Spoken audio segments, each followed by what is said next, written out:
দর্শক, যদি আপনার বাবু কোনো হাম রোগীর সংস্পর্শে বা কাছাকাছি চলে আসে তাহলে আপনি কি করবেন আপনার বাবু? দেশের বিভিন্ন জেলায় দ্রুত ছড়িয়ে পড়েছে ছোঁয়াচে ভাইরাসজনিত রোগ হাম। ইতিমধ্যে এতে প্রাণ হারিয়েছে অন্তত 50টি শিশু। আল্লাহ দেশে কি হামাইলো।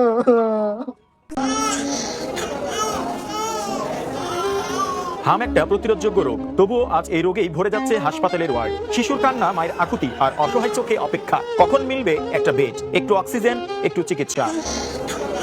প্রতিদিন 2-3টা করে বাচ্চা মারা যাইতেছে চোখের সামনে, এগুলো দেখলো মানে খারাপ লাগে। এমন অবস্থা আজকে 5টা দিন এখানে আমার সামনে 3টা বাচ্চা মারা গেছে। সারা দেশে প্রায় 50টিরও বেশি শিশু মারা গেছে হামের কারণে। হাম একটি সংক্রামক ব্যাধি। এটি যদিও পূর্বে সমাধান ছিল, অতীতে সমাধান ছিল, বর্তমানে এই ব্যাধিটির কারণে 50টিরও বেশি শিশু মারা গেছে।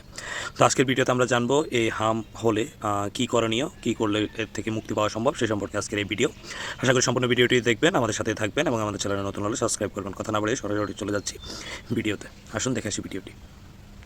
দর্শক, যদি আপনার বাবু কোনো হাম রোগীর সংস্পর্শে বা কাছাকাছি চলে আসে তাহলে আপনি কি করবেন, আপনার বাবুকে কিভাবে প্রতিহত করবেন?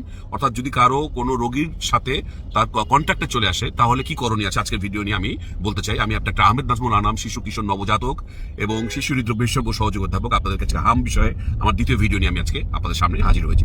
তো দর্শক, প্রথমে আমরা বলবো যে আমি গত ভিডিওর রেস্টেই বলবো যে হাম রোগের লক্ষণ কি। হাম রোগেরা এখন চারিদিকে হচ্ছে, গতকালকে বেশ কিছু রোগী মারা গেছে, আমরা দেখলাম শিশু রোগী মারা গেছে। হাম রোগ হতে হলে অবশ্যই 103 থেকে 104 ডিগ্রি জ্বর থাকবে 2-3 দিন, সেই সাথে 3টা সি, কাশি হবে, কফ, করাইজা, নাক দিয়ে পানি পড়বে এবং কনজাংটিভাইটিস, চোখ লাল হবে, চোখে পিচুতি হবে, ময়লা হবে, আর সেই সাথে গা হাত পা ব্যথা, না খেতে না চাওয়া, অরুচি, দুর্বলতা এগুলো থাকবে এবং র্যাশ। সাধারণত জ্বরের 3য় দিন থেকে র্যাশ উঠবে। র্যাশ তো কানের পিছন থেকে শুরু হয়ে সারা শরীরে ছড়িয়ে পড়বে। এখন যদি কোনো কারণে এরকম কোনো সিমটম আছে বা হাম রোগ শনাক্ত হয়েছে, এমন রোগের সংস্পর্শে আপনার বাবু চলে আসে বা কোনো রোগী যদি আসে তাহলে কি করণীয়?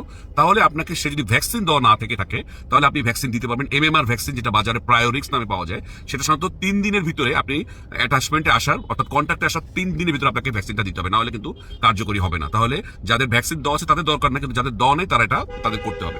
আর যদি বাবুটা 6 মাসের নিচে হয়, কারণ ভ্যাকসিন আপনারা জানেন যে 6 মাসের উপরে দেওয়া হয়, 6 মাসের নিচে হয়, কোনো গর্ভবতী মহিলা হন অথবা এমন কোনো ব্যক্তি যার ইমিউনিটি কম আছে, কোনো রোগে আক্রান্ত যার ফলে ইমিউনিটি কমে গেছে, তাদেরকে 6 দিনের ভিতরে ইমিউনোগ্লোবিন দিতে হবে। ইমিউনোগ্লোবিন, এটা ভ্যাকসিন নয়, এটা ইমিউনোগ্লোবিন, হিউম্যান নর্মাল ইমিউনোগ্লোবিন দিতে হবে 6 দিনের ভিতরে। ভ্যাকসিনটা দিতে হবে 3 দিনের ভিতরে, প্রায়োরিক্স নামে যেটি পাওয়া যায়। আর যদি 6 মাসের নিচের বাবু হয়, গর্ভবতী মহিলা হয়, তাহলে ইমিউনোগ্লোবিন দিতে হবে এবং সেটি 6 দিনের ভিতরে অবশ্যই দিতে হবে। তো এটি একটি ব্যাপার। অনেকে আমাকে প্রশ্ন করেছেন, স্যার আমি কিভাবে বুঝবো যে আমার ভ্যাকসিন অলরেডি দেওয়া হয়েছে কিনা?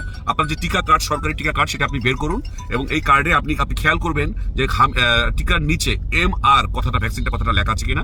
এই দুটো ভ্যাকসিন, মিজেলস এবং রুবেলা শব্দটি লেখা আছে কিনা, অথবা MR ভ্যাকসিন কথাটা লেখা আছে কিনা। এটা দুটো ভ্যাকসিন দেওয়া হয়েছে 9 মাসে এবং 15 মাসে।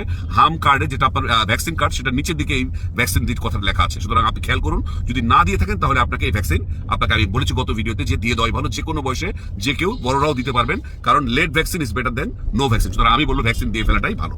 আর ওই যে বললাম, যদি কারো কন্ট্যাক্ট আসে তাহলে অবশ্যই 3 দিনের ভিতরে ভ্যাকসিন আপনাকে দিতে হবে, প্রায়োরিক্স নামে যে ভ্যাকসিনটি। সবাইকে এই হাম বিষয়ে পরবর্তী আরো সতর্কতার জন্য আমি আপনাদের ভিডিও দেখার জন্য আহ্বান জানালাম। সে পর্যন্ত বরাবর মতোই আল্লাহ হাফেজ। ধন্যবাদ বন্ধুরা, এতক্ষণ আপনারা জানতে পারলেন যে কি হলে কি করতে হবে, হাম হলে কি করতে হবে এবং কি পদক্ষেপ গ্রহণ করতে হবে। আজকের মতো এতটুকুই। দেখা হচ্ছে নতুন কোনো ভিডিওতে। ততক্ষণ আপনারা যদি আমাদের চ্যানেলের নতুন দর্শক হয়ে থাকেন, অবশ্যই আমাদের চ্যানেলটি সাবস্ক্রাইব করে আমাদের সঙ্গেই থাকবেন। ধন্যবাদ সবাইকে।